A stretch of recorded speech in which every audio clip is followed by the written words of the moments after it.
Claudia is in prison for allegedly raping a nun.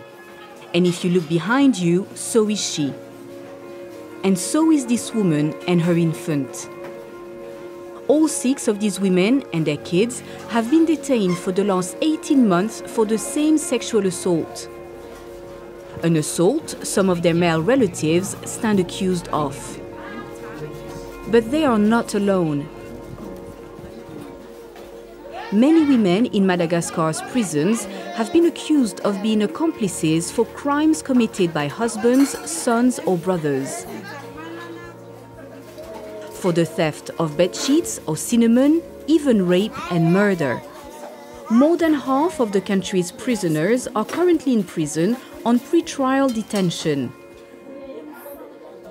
Many are unsure of when their case will go to trial. And some of these women have been living in limbo for up to 3 years. Living in overcrowded and dirty cells, often with their children, for crimes they didn't commit.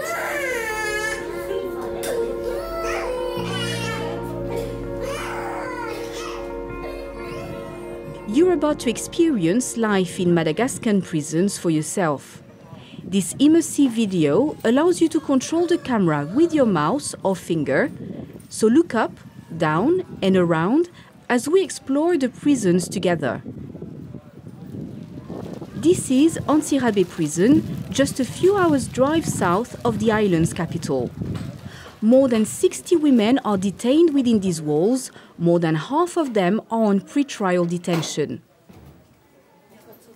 Most of these women say they are here for crimes committed by male family members, husbands, brothers, sons. The government failed to respond to the specific allegations regarding women being imprisoned for male relatives' crimes.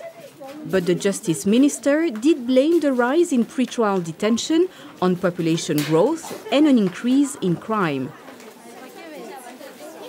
Claudia, in the purple shirt here, says the police rarely conduct proper investigations.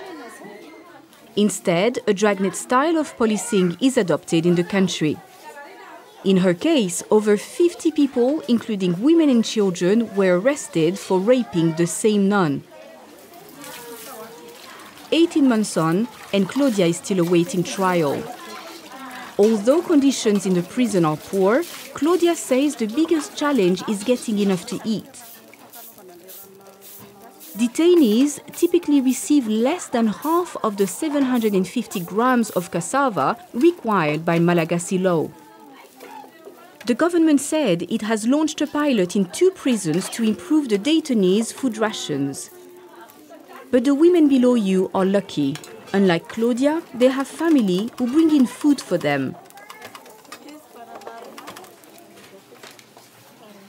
Others turn to embroidery.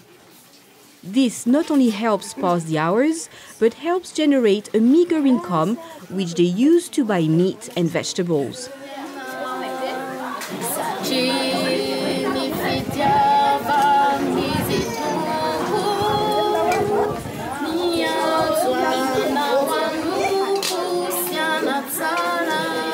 It's Sunday morning and the women here are getting ready to go to church.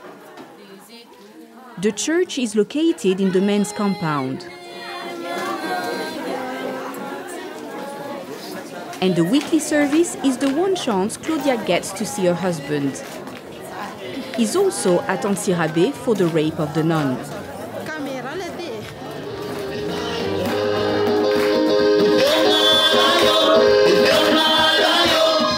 Claudia says she doesn't know whether her husband assaulted the nun or whether he was forced to confess by the police.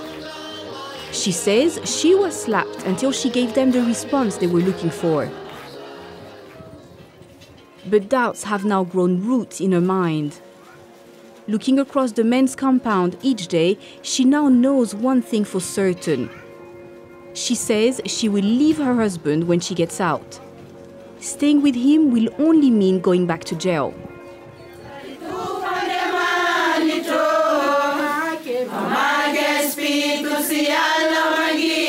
Claudia and the other inmates sing evening prayers before the 5 p.m. lockup.